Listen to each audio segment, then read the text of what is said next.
Bonjour tout le monde, eh bien moi c'est Elsa, je fais partie des matelots de la vie depuis 2006. Voilà. J'ai eu plein de rôles dans l'association, j'ai embarqué, je me suis occupée du recrutement des enfants à l'hôpital.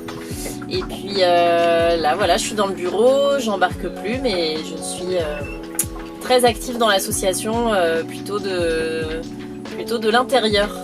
Alors si je devais choisir 3 mots pour définir les matelots, je choisirais rencontre, voyage et partage. Une anecdote, il y en a plein des anecdotes, mais je vais en choisir une. Vous allez sûrement la voir ou peut-être vous l'avez déjà vu, la vidéo de Pierrot le Camarguais. Et ben en fait, j'étais donc responsable d'expédition à ce moment-là, donc j'avais organisé tout le parcours, le programme de tout ce qu'on allait faire pendant cette expédition. Et en fait, Pierrot le Camarguais n'était pas du tout prévu, j'avais aucunement pris contact avec lui.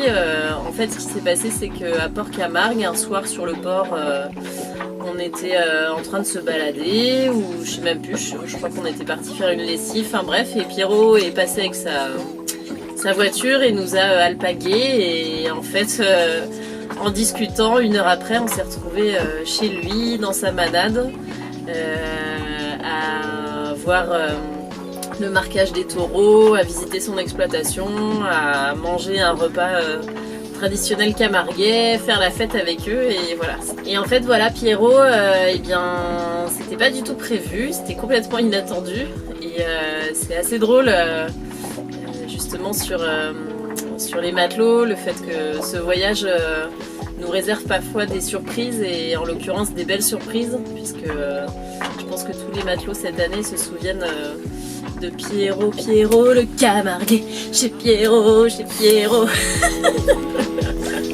Qu'est-ce que les matelots m'ont apporté dans la vie? Eh bien,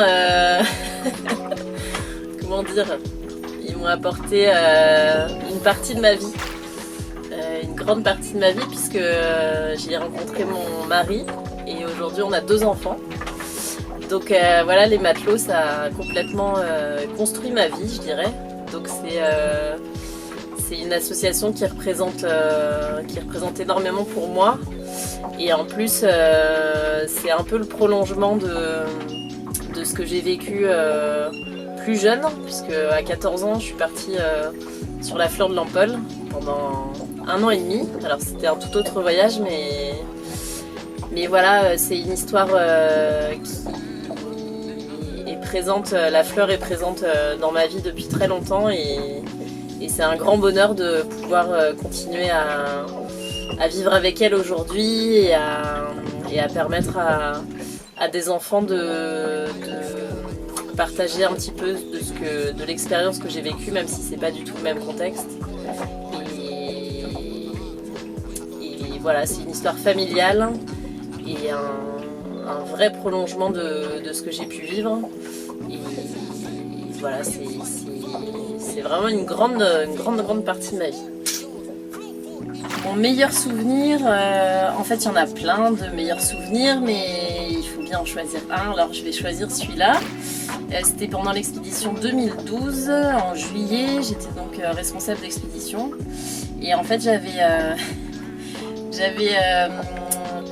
réussi à organiser avec Jean-Baptiste de l'aquarium de Port-Camargue un lâcher de tortues depuis le bateau, et je dois dire que c'est un souvenir qui m'a marqué, puisque je trouve que c'est un moment complètement unique, complètement à part, que les matelots ont pu vivre. Donc on a embarqué des tortues qui avaient été soignées dans ce centre de soins, et en fait les enfants ont plongé et ont pu remettre en liberté ces tortues, et voilà, j'étais vraiment heureuse de leur avoir permis de vivre ça.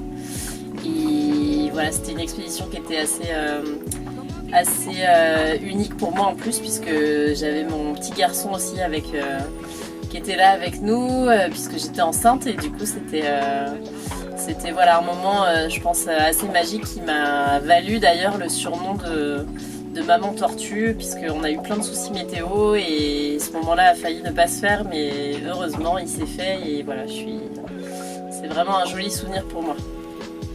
Alors, pour le challenge des matelots, je vais faire honneur à mon fils Titouan qui a inventé une blague et je suis sûre que celle-là vous la connaissez pas. Savez-vous pourquoi le requin marteau s'ennuie? La réponse? Parce qu'il n'existe pas de requin clou.